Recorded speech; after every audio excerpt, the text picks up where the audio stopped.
Kelly and Sons were really well known. There were more than one son who were into craftsmanship, and then continued as Kelly and Sons, Kelly Brothers when Daniel died. So Kelly Brothers continued the firm, and then eventually it became Kelly Brothers Limited when the Kelly family came out of it and others took it over.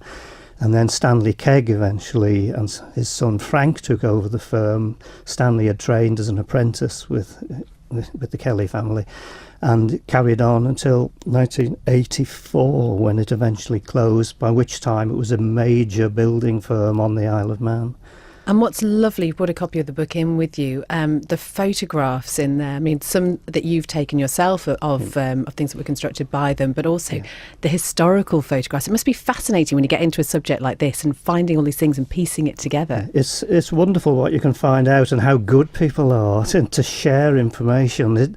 Everyone who said, oh, I've got a photo of, when my grandfather worked there, or even Canon Brian Kelly, who you'll know is descended from the same family, from the Kellys. And people were so good to say, no, I'll bring some photographs. Would you like to see them? You can scan them. Happy to put them in the book if you want to. There's none of this, I've got a photograph and you're not going to see it.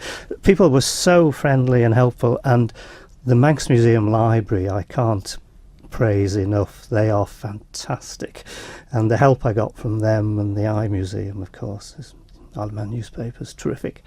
And it does hark back to a very different time, doesn't it? Because you mentioned the craftsmanship. Yeah. It sounds like most people sort of ended up somehow going through some sort of apprenticeship with them. So you had the craftsmanship, you had that idea of sort of having a trade for life, but also the sort of sense of community from what they were doing as well, because they were very much creating things in the community. And they've left a real sort of lasting legacy on the island with the things that they've built and created. A lot of people won't realise, where these things originated from.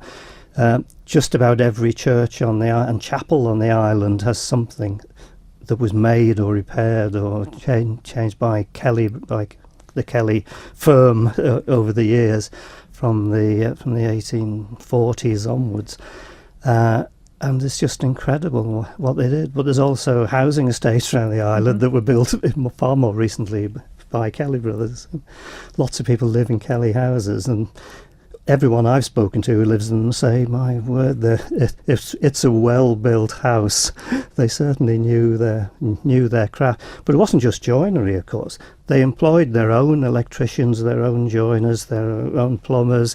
It was all in-house. There was none of this, we'll bring someone in to do the work. It was all done by the firm, which is terrific.